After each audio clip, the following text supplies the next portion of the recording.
নাম সংকীর্তন আমরা শ্রবণ করলাম। সত্যি এতক্ষণ আমরা সেই বৃন্দাবনেই আমরা বিরাজ করছিলাম। যে মধুর নাম, এই জগতে, এই কলির অন্তে জীবের একমাত্র মুক্তির পথ, সেই হরিনাম, কৃষ্ণ নাম। আমাদের এই জন্মাতে যখন দুরারোগ্য ব্যাধি পেয়ে বসলেন, তখন শ্রী শ্রী প্রহ্লাদ গোস্বামী, যার চরণ ধুলি আমাদের গৃহে পড়েছে, এই জন্য আমি নিজেকে ধন্য মনে করি।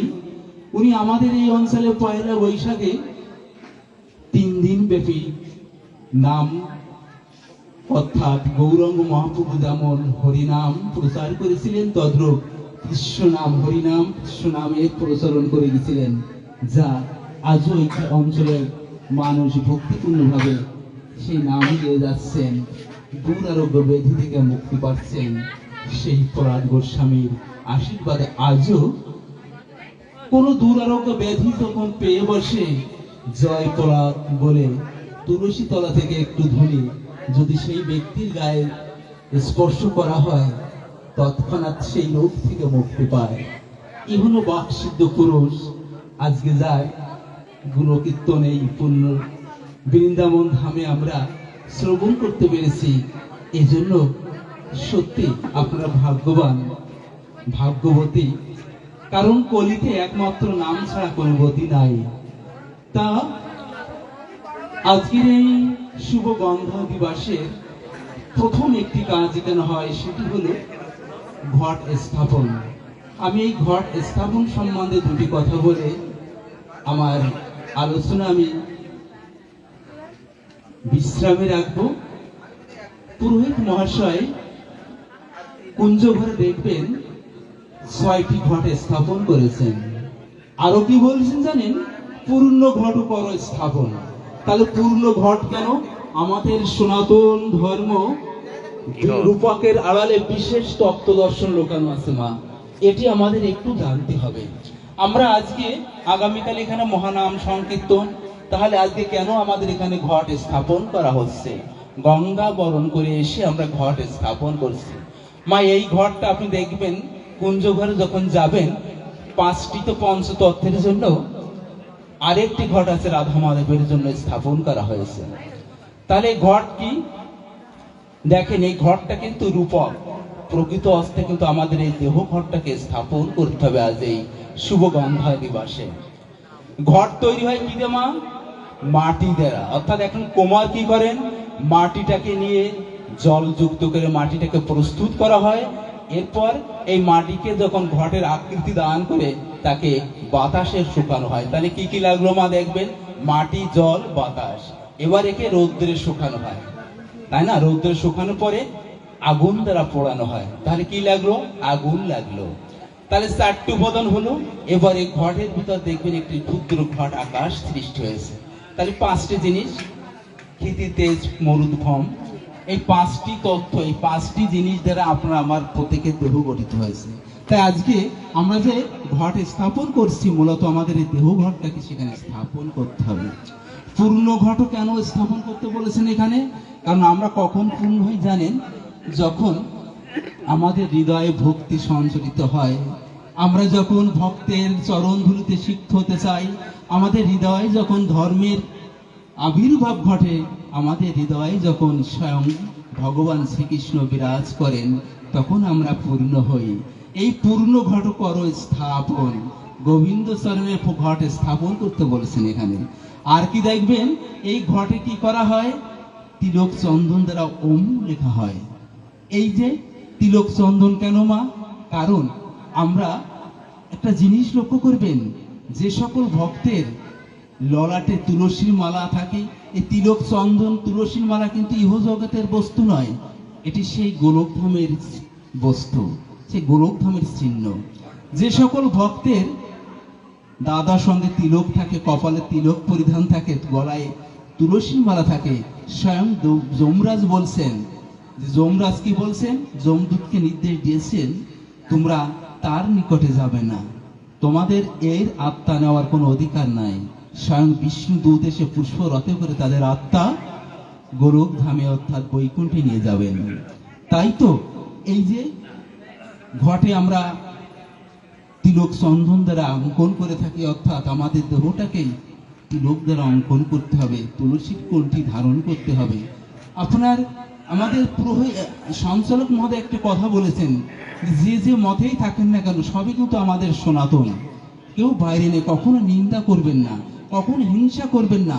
শাস্ত্র, সকল শাস্ত্র মিলে এই কথা বলছেন যে দুরাচারী, বেবিচারী, অধার্মিকেরও উদ্ধার আছে, কিন্তু যে ব্যক্তি বৈষ্ণব নিন্দা, সাধু নিন্দা করেন তার কিন্তু এই পাপের কোনো নিস্তার নাই, তাকে কিন্তু কঠিন নরক যন্ত্রণা পেতে হবে।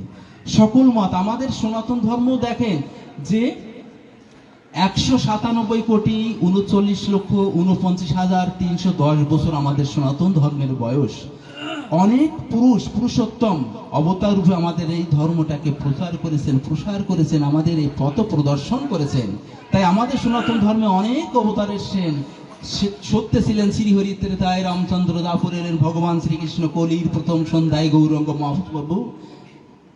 যখন উনি পুরীধামে অন্তর্ধান হলেন তখন বললেন, আমার অসমাপ্ত কাজ সম্পন্ন করবার জন্য ঈশান কোণে আমি আবার আসবো। তাই তো ওড়াকান্দি ধামে হরিচারণ ঠাকুর রূপে আসছেন। হরিচারণ ঠাকুরের সেই গুরুচারণ ঠাকুরের আশীর্বাদ পুষ্ট কিন্তু রায় রসরাজ। দেখেন মিল কোথায়? ঈশ্বরে এক এবং অদ্বিতীয়। যদি ঈশ্বর এবং অবতারে একই হয় তাহলে আমরা কেন ভক্তে অমিল হব, হিংসা করব? মা, এটা আমাদের জ্ঞানের পরিসীমা। আমরা এইখান থেকে বেরিয়ে আসতে হবে। সবাই পরম ভক্ত, পরম বৈষ্ণব। যে সকল ব্যক্তিরা বিষ্ণুর পদ লাভ করবার জন্য সাধন ভজনা করেন তারা সবাই বৈষ্ণব। একজন মধ্য বৈষ্ণব, একজন কৃষ্ণ ভক্ত, হরিভক্ত বৈষ্ণব। তাহলে কেন বৈষ্ণব ধর্মের কথা বলছে জানেন? অনেক আমরা শুনে থাকি, বলে থাকি বৈষ্ণব ধর্ম কলিযুগের ধর্ম। না, সৃষ্টির শুরুতেই ভগবান দ্বাদশ মহাজন জানেন যে স্বয়ম্ভ, শুম্ভ, নারদ, কুমার, কপিল, মনু, জনক, ভক্ত, প্রহ্লাদ, অয়সকি, অহম। দেখেন এখানে কি বলছেন?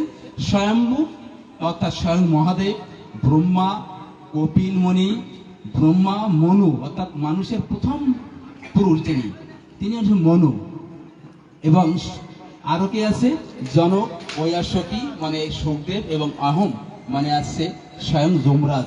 এই 12 জন মহাজন মিলে একটা ধর্মের প্রচলন করেছেন, সেটি হলো বৈষ্ণব ধর্ম। এই বৈষ্ণব ধর্মের সিদ্ধান্ত কি জানেন? সেটা শ্রীমদ্ ভগবত গীতায় বলেছেন, অমতি একক্ষরম ব্রহ্মণে মাম অনুসরণ। যে ব্যক্তি এই ওম নামক এক অক্ষরকে জপ করতে করতে, তারই ফলশ্রুতি রূপে আমারই রূপ কল্পনা করতে করতে দেহ ত্যাগ করে, সে মৃত্যুর পর আমাতেই প্রাপ্ত হয়, তার আর পুনর্জন্ম হয় না। তাই যে এই যে বৈষ্ণব ধর্মের সিদ্ধান্ত।